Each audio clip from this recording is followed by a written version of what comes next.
نحمده ونصلي على رسوله الكريم اما بعد فاعوذ بالله من الشيطان الرجيم بسم الله الرحمن الرحيم رب اشرح لي صدري ويسر لي امري واحلل عقدة من لساني يفقهوا قولي۔ انشاءاللہ آگے بھی ہم جنگوں کے بارے میں پڑھیں گے اور اس الزام کا بھی جائزہ لیں گے جو مسلمانوں پہ لگتا ہے کہ جی تلوار کے زور سے مسلمانوں نے ملک فتح کیے۔ تو ہم دیکھیں گے کہ کافروں نے مسلمانوں پر جو ظلم و ستم کیا اس میں جتنا خون بہایا، اب یہ ہے کہ جو کچھ وہ ظلم ڈھا رہے ہیں اس کے مقابلے میں آج کی اس دنیا میں بھی مسلمان کہاں کسی پہ ظلم ڈھا رہے ہیں؟ کوئی کمپیریزن کر دیں کہ جتنا ظلم مسلمانوں پہ ڈھایا جا رہا ہے اس کے جواب میں مسلمان کہاں یہ کچھ دوسرے لوگوں کے ساتھ کر رہے ہیں؟ کہیں بھی نہیں۔ ٹھیک ہے، اس میں کسی حد تک مسلمانوں نے کئی جگہ ایسے کام کیے ہیں کہ انہیں بدنام کرنے کا موقع مل گیا، لیکن زیادہ تر یہ میڈیا کا پروپیگنڈا ہے۔ اب اس کا جواب یہ نہیں کہ وہ کہیں ہاں تم مجرم، ہم کہیں نہ ہم مجرم نہیں، اس سے نہیں کام چلے گا۔ ہمیں اپنے کردار اور اپنے اعمال اور اپنے محاذ اور اپنے سرحدوں کو مضبوط کرنے کی ضرورت ہے کہ کام کر کے دکھائیں، ہم کچھ محنت کریں، ہمارا ہر شخص کچھ نہ کچھ کرنے لگے۔ صرف چھٹی منا کے ہم جہاد نہیں کر سکتے، چھٹی کے تصور کو ختم کر کے ہر شخص محنت کرے، پہلے سے بھی زیادہ محنت کرے۔ اللہ تعالیٰ کسی قوم کی حالت نہیں بدلتا جب تک انسان خود نہ بدلے۔ اب دیکھیں کہ یہاں آپ نے جنگوں کی دو قسمیں پڑھی ہیں، ایک ڈیفینسو وار اور ایک اقدامی، اوفینسو کہہ سکتے ہیں۔ اس میں آپ دیکھیں کہ آج کے مسلمان ظلم و ستم کا شکار ہیں، لیکن اس کے لیے کچھ بھی کر سکتے کتنے خطرات ہیں آج امت مسلمہ پر، لیکن ہم کیا کر سکتے ہیں؟ کیا تدبیر آتی ہے آپ کے ذہن میں؟ ہمارے ساتھ ایسا کیوں ہو رہا ہے؟ بنیادی وجہ یہ ہے کہ مسلمانوں میں اتحاد نہیں ہے، مسلمانوں میں آپس میں اتفاق نہیں ہے، آپس میں ایک دوسرے کا احترام نہیں ہے۔ جب ہم اپنے کھانے پینے کے لیے ان ممالک سے قرضہ لیتے ہیں، ان کے آگے ہاتھ پھیلاتے ہیں، ان کے سکوں کے محتاج ہیں، تو ہماری عزت نفس تو کوئی باقی نہیں رہی۔ تو جس قوم کے اندر عزت نفس نہیں ہوتی پھر وہ اپنا دفاع کہاں سے کر سکتی؟ دین کے نام پر ہی فرقہ واریت بہت بڑھ گئی، موت کا خوف بہت بڑھ گیا، اور اس وجہ سے موت کا خوف ہمارے پاس کچھ ہے جو نہیں آگے دکھانے کو۔ تو اس موقع پر میں سمجھتی ہوں کہ ہم میں سے ہر ایک کو سنجیدگی کے ساتھ، اخلاص کے ساتھ اپنے آپ کو کھنگالنے کی ضرورت ہے۔ میں کیا کر رہی؟ میرا رول کیا ہے؟ میں کہاں کھڑی؟ مجھ میں امانت کتنی؟ مجھ میں دیانت کتنی؟ میرا ایمان کہاں ہے؟ میرا اللہ کے ساتھ اخلاص کہاں ہے؟ میرے دل میں میرے اپنے بہن بھائیوں کا احترام کتنا ہے؟ دیکھیں نا، جب ہم اپنے خون کے رشتوں کا احترام نہیں کرتے، ایک گھر کی مثال لے لیجئے، ایک چھوٹا سا یونٹ، مثلاً آپ میں سے جو بچیاں، آپ کی بہنیں یا بھائی ہیں گھر میں، اب مجھے یہ بتائیے کہ ان کے ساتھ ہمارا محبت کا رشتہ کتنا ہے؟ بڑے ہونے کے بعد، شادی کے بعد آپس میں بہن بھائیوں کے تعلقات کیسے ہیں؟ آپ اپنے پیرنٹس کو دیکھ لیجئے، ان کے اپنے بہن بھائیوں کے ساتھ تعلقات کیسے ہیں؟ کیا ایسے ہی ہونے چاہیے؟ کس قدر غلط فہمیاں، کس قدر آپس کے اندر نفرتیں، عداوتیں، جھگڑے، فساد۔ جب ہمیں اپنی ذات کے سوا کوئی نظر ہی نہیں آتا، جب ہم سیکریفائس ہی نہیں کر سکتے، جب ہم دوسرے کا احترام ہی نہیں کر سکتے، دوسرے کو اپنے مال میں سے کچھ دے نہیں سکتے، کیوں اللہ تعالیٰ نے پہلے فرمایا آت ذی القربی حقہ، اور رشتہ داروں کو مال دو؟ کس لیے فرمایا؟ تاکہ عداوتیں کم ہوں، نفرتیں کم ہوں، جھگڑے کم ہوں۔ کیوں رشتہ داروں کو دینے کا دگنا ثواب بتایا؟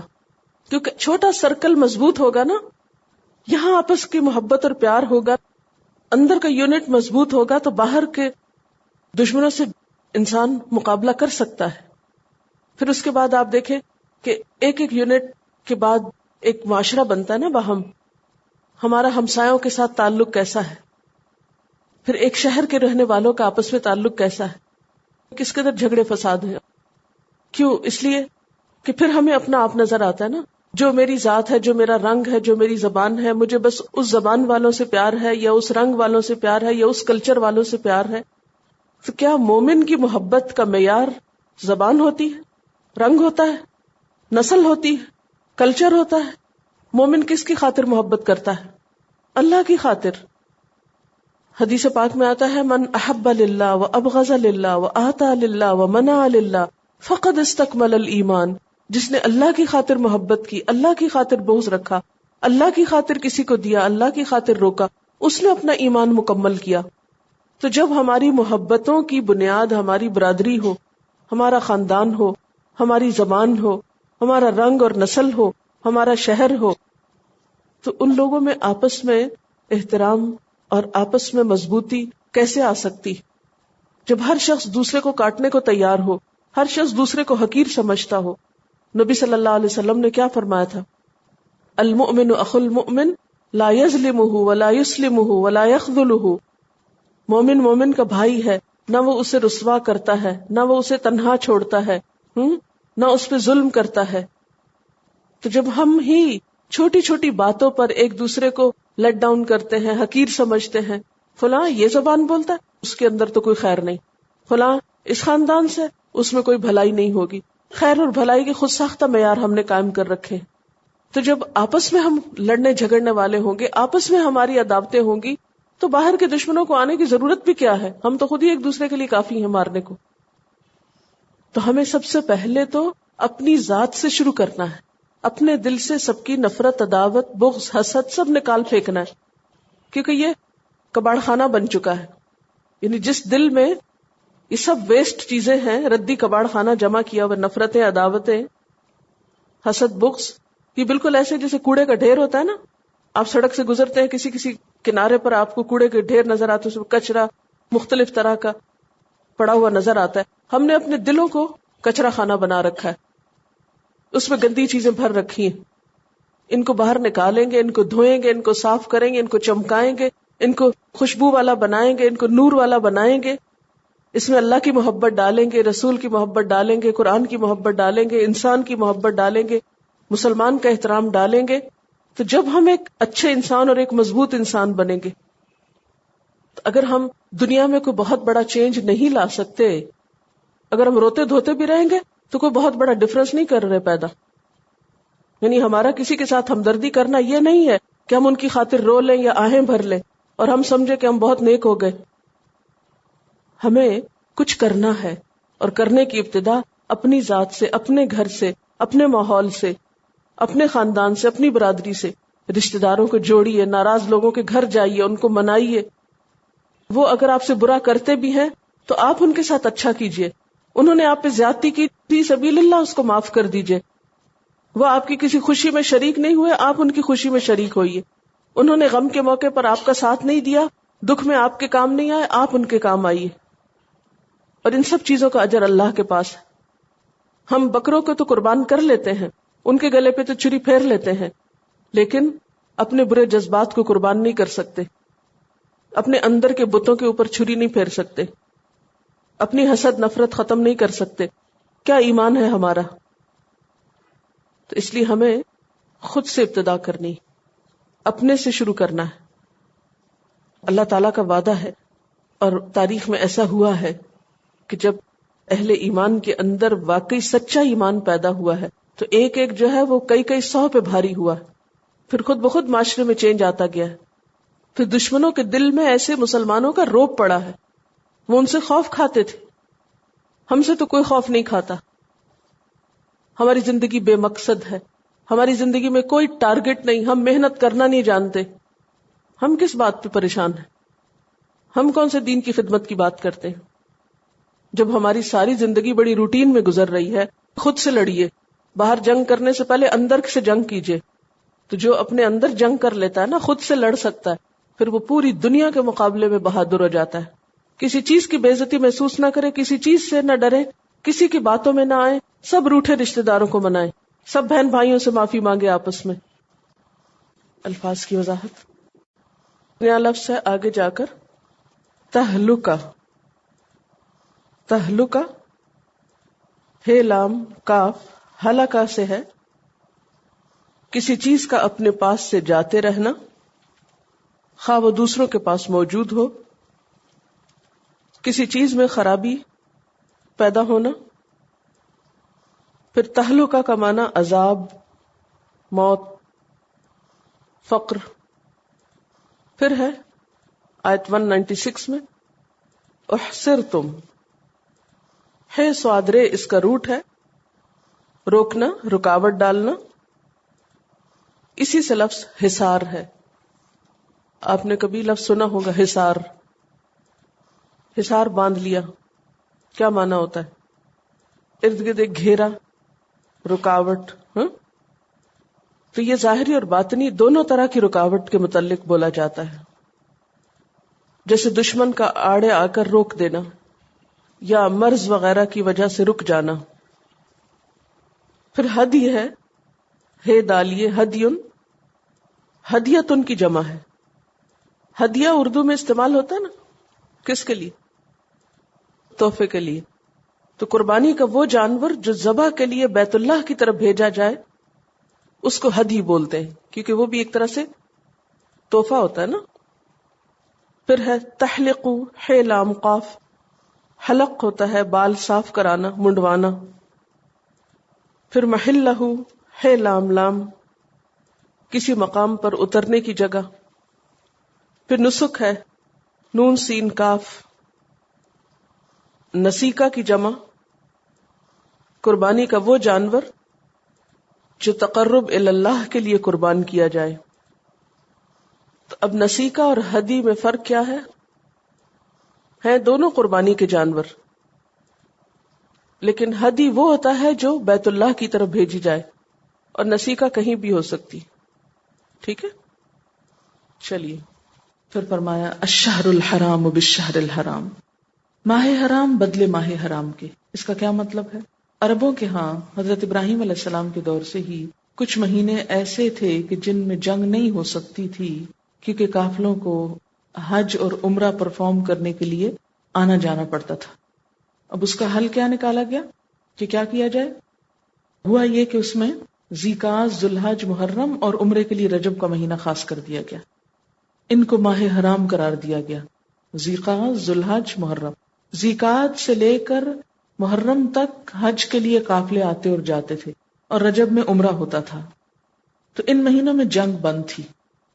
لیکن عربوں کے ہاں ایک قاعدہ یہ بھی بن چکا تھا کہ جب وہ حرام مہینے میں جنگ کرنا چاہتے تو اپنی مرضی پوری کرنے کے لیے کہتے چلو اس مہینے کو حلال کر لیتے ہیں اور حلال مہینے کو حرام بنا لیں گے. اس لیے وہ ان مہینوں میں بھی جنگ کرتے. اب مسلمانوں کے ذہن میں خیال آیا کہ پھر ہم کیا کریں، ہمیں تو حرمت کا پاس رکھنا ہے. تو مسلمانوں کو سکھایا گیا کہ اگر وہ ان مہینوں میں بھی تم سے لڑے تو تمہیں بھی اجازت ہے کہ ان مہینوں میں لڑ لو. یہاں رخصت دے دی گئی، رعایت دے دی گئی. والحرمات قصاص، اور حرمتوں کا بھی بدلہ لیا جائے گا. کس کی حرمتوں کا؟ قافلوں کی، یعنی جو قافلوں کو لوٹیں گے ان سے بدلہ لیا جائے گا. اب آپ دیکھیں کہ قصاص اور ظلم میں فرق ہے. قصاص کیا ہے؟ جو جیسا کرے اس کے ساتھ ویسا ہی کر لیا جائے. اور ظلم کیا ہے؟ کہ کسی کی بات بری لگے تو جواب میں مذاق اڑایا جائے، گالی گلوچ کی جائے، زیادتی کی جائے. اور تیسری شکل عفو درگزر کی ہے کہ بری لگے بھی تو معاف کر دیا جائے. بدلہ بھی جائز ہے، عفو بھی جائز ہے، لیکن ظلم جائز نہیں. تو یہاں پر میں والحرمات قصاص، بدلہ لے سکتے ہو حرمتوں کا. فمن اعتدى علیکم، جو تم پر زیادتی کرے فاعتدوا علیہ، تو تم بھی اس کا بدلہ لو. زیادتی کرو نہیں یہاں ہوگا، لفظی ترجمہ تو اگرچہ زیادتی ہے لیکن جواباً اتنا حملہ کر سکتے ہو. بمثل ما اعتدى علیکم، اتنا ہی جتنا اس نے تم پہ زیادتی کی. واتقوا اللہ، اور ڈرو اللہ سے. واعلموا، اور جان لو. ان اللہ مع المتقین، کہ اللہ تقوی کرنے والوں کے ساتھ ہے. اللہ کی مدد متقی لوگوں کے ساتھ ہی ہوگی. پھر فرمایا وَأَنفِقُوا فِي سَبِيلِ اللَّهِ، اللہ کی راہ میں خرچ کرو. یہ بھی اقسام البر میں سے ہے، اور خاص طور پر جب دین کے دفاع کا موقع ہو تو اس میں اپنا مال بھی لگاؤ. مال کو صرف ذاتی فائدے کے لیے خرچ کرنا ناپسندیدہ ہے. یعنی ذاتی فائدوں کے لیے مال خرچ کیا جا سکتا ہے، لیکن صرف ذاتی فائدے، صرف اپنی ذات، تو یہ انسان کے لیے نقصان کا سبب ہو سکتا ہے. اسی لیے فرمایا وَأَنفِقُوا فِي سَبِيلِ اللَّهِ وَلَا تُلْقُوا بِأَيْدِيكُمْ إِلَى التَّهْلُكَةِ، اور مت ڈالو اپنے ہاتھوں سے اپنے آپ کو ہلاکت میں. تو مراد اس سے کیا ہے کہ ہلاکت کہاں ہے؟ اللہ کی راہ میں نہ دینا بھی ہلاکت کا سبب ہے، حد سے زیادہ خرچ کرنا بھی ہلاکت کا سبب ہے، اسراف، جہاد نہ کرنا بھی، یہ جہاد کے لیے خرچ نہ کرنا بھی ہلاکت ہے۔ وَأَحْسِنُوا، اور احسان کیا کرو، یعنی خرچ کرتے وقت دوسرے کو اس کے حق سے زیادہ دیا کرو۔ ان اللہ یحب المحسنین، بے شک اللہ محبت رکھتا ہے محسنین سے۔ پیچھے کیا فرمایا؟ معتدین سے محبت نہیں رکھتے، یہاں پر میں محسنین سے محبت رکھتے ہیں کہ جو حق سے زیادہ دینے والے ہوں، نہ کہ زیادتی کرنے والے۔ وَأَتِمُّ الْحَجَّ وَالْعُمْرَةَ لِلَّهِ، اور نیکی کی قسم کیا ہے؟ حج اور عمرہ اللہ کے لیے کیا کرو اور پورا کیا کرو۔ ایک ایک لفظ کے اندر کئی کئی باتیں چھپی ہوئی ہیں۔ اتمو، پورا کرو، تمام کرو۔ اس سے معنی کیا کہ جو شخص حج اور عمرے کی نیت کر لے اسے وہ پورا کرنا پڑے گا، نہ کر سکے تو کفارہ دینا ہوگا اور قضا بھی دینی ہوگی۔ جیسے نماز آپ نہیں پڑھ رہے، نفل تو نہیں پڑھ رہے، لیکن اگر آپ نے شروع کر کے توڑ دیا تو آپ کو دوبارہ وہ پڑھنی پڑے گی، اس کی قضا دینی پڑے گی۔ بات یہ ہے کہ عربوں کے ہاں حج ایک میلہ بن گیا تھا۔ حج کیا تھا؟ ایک تجارتی میلہ، اس کی کوئی روح باقی نہیں رہی تھی۔ اتنا تو نہیں لیکن کافی حد تک ہمارے ہاں بھی یہ بس ایک اکٹھ بھیڑ ہی ہو گئی ہے، وہ مقاصد نہیں پورے ہو رہے جو حج کے اصل میں ہیں۔ تو اہل عرب کو احساس دلایا کہ جو مسلمان ہو گئے ہو اب تمہارا طرز عمل مختلف ہونا چاہیے، تمہیں للہ، اللہ کے لیے حج کرنا چاہیے پوری روحانیت کے ساتھ۔ اور اسی طرح عمرہ کو بھی فَإِنْ أُحْصِرْتُمْ، پھر اگر تم گھیر لیے جاؤ، یعنی حج پہ نہ جا سکو، احرام پہن کے گھر سے نکل کے رستے میں روک لیے گئے، اب کیا کریں؟ گھر آ جائیں، آنا ہی پڑے گا، اور تو کچھ نہیں حال۔ یہ اس دور میں سمجھنے کے لیے بات بتا رہی ہوں، اور تو کوئی رکاوٹ نہیں ہوتی۔ یا یہ ہے کہ خدا نہ خواستہ کسی کا جہاز وہاں جانے کی بجائے کہیں اور اتار لیا جائے، تو حکم تو معلوم ہونا چاہیے نا، کہ پھر کریں کیا؟ اب ایسی کوئی رکاوٹ آ گئی، گھیر لیے گئے، تو اب کیا؟ فَمَسْتَيْسَرَ مِنَ الْهَدْيِ، تو جو میسر آئے قربانی میں سے، یعنی قربانی دے دو۔ ہدی کہتے ہیں قربانی کو، ایک جانور جیسے بکرا وغیرہ یا بڑے جانور کا 7واں حصہ۔ اب دیکھیں کہ حج تو فرض ہوتا ہے لیکن عمرہ تو فرض نہیں ہوتا، تو پھر کیا کریں؟ اگر نیت کر لیں تو وہ بھی فرض ہو جاتا ہے۔ جیسے نفل نماز نیت کر لیں تو فرض ہوگی کہ اسے پوری کی جائے۔ یہ نہیں کہ مثلا آپ نے نفل شروع کیے، ایک رکعت پڑھی تو آپ کہیں، کوئی آ گیا تو آپ کہیں اچھا چلو توڑو نماز، چھوڑو پرے، نفل ہی تھے نا، خیر ہے اب کیا پڑھنے۔ ایسے نہیں کر سکتے آپ کو پورے کرنے ہیں، یا ابھی کر لیں، اگر توڑ بیٹھے کسی وجہ سے تو دوبارہ پڑھ لیں۔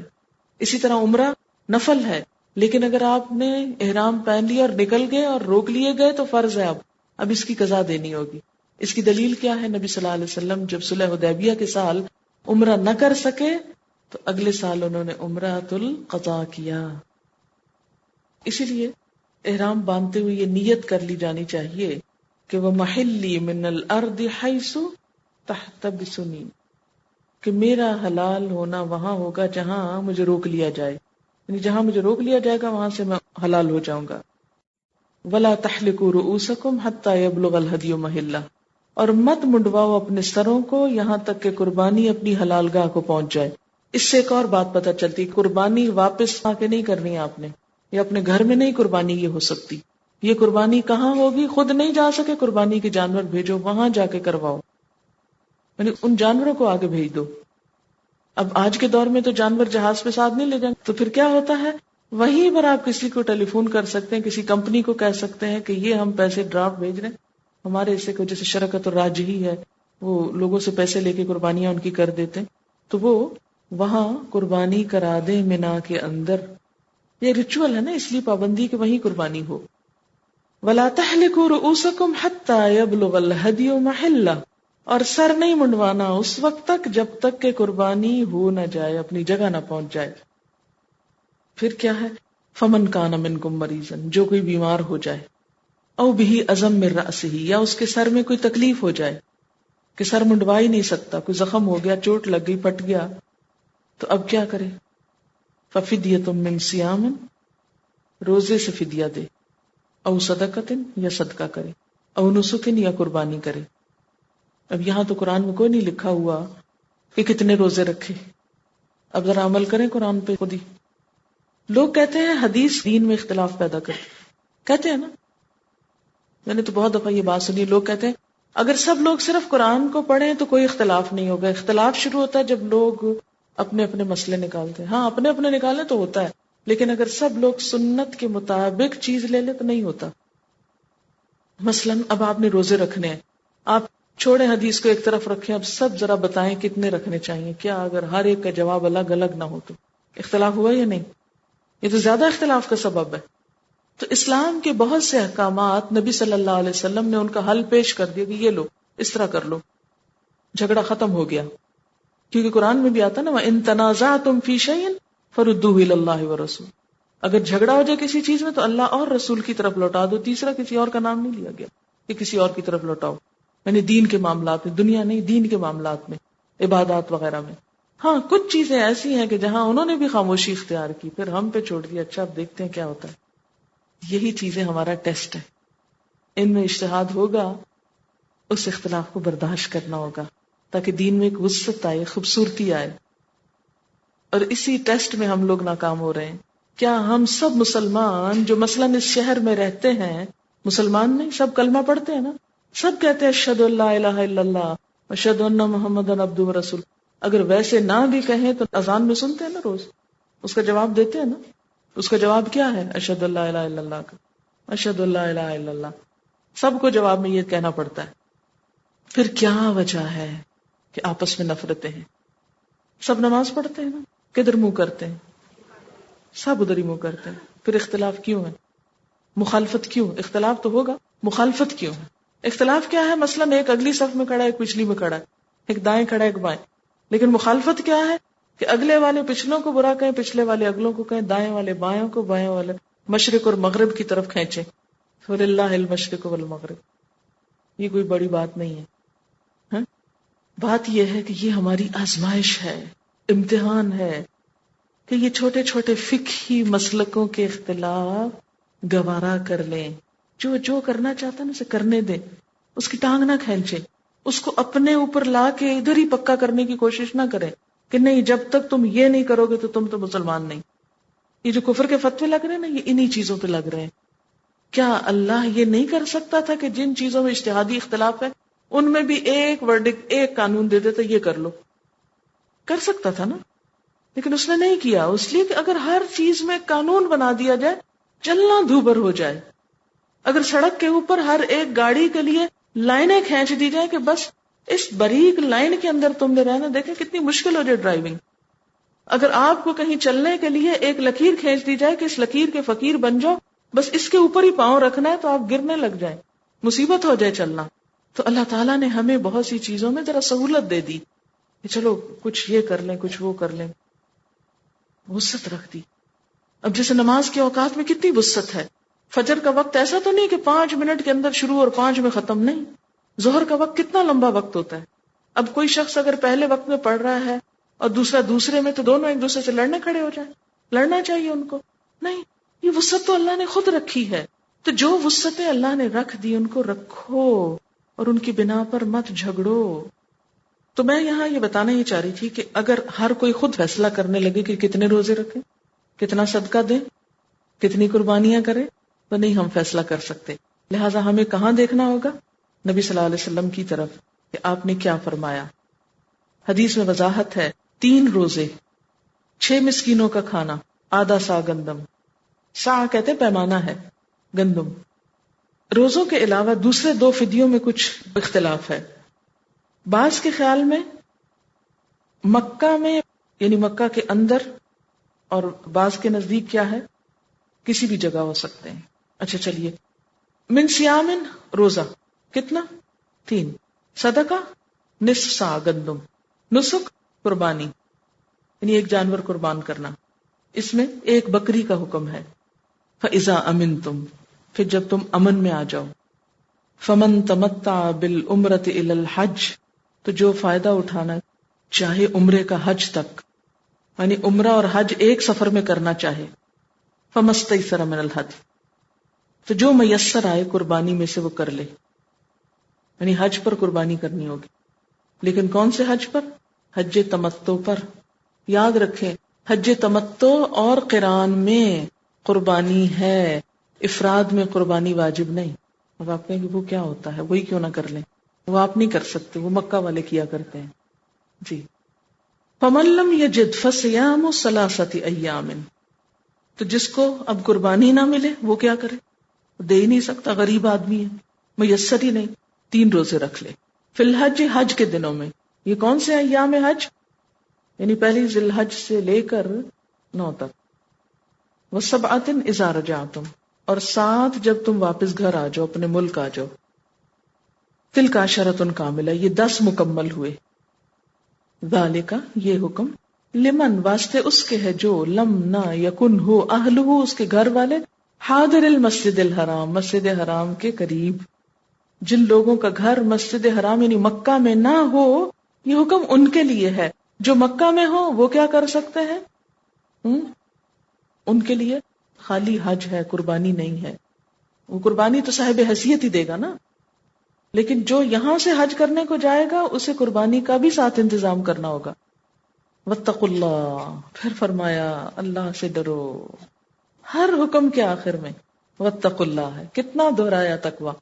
وَاعْلَمُوا، اور جان لو، علم حاصل کرو. کس بات کا علم؟ کہ ان اللہ شدید العقاب، اللہ سخت بدلہ لینے والا ہے، سخت سزا دینے والا ہے. کہ حج کے احکام کی خلاف ورزی اگر کی تو ثواب کی بجائے عذاب ہوگا. وآخر دعوانا ان الحمد للہ رب العالمین. سبحانک اللہم وبحمدک، نشہد ان لا الہ الا انت، نستغفرک ونتوب الیک. والسلام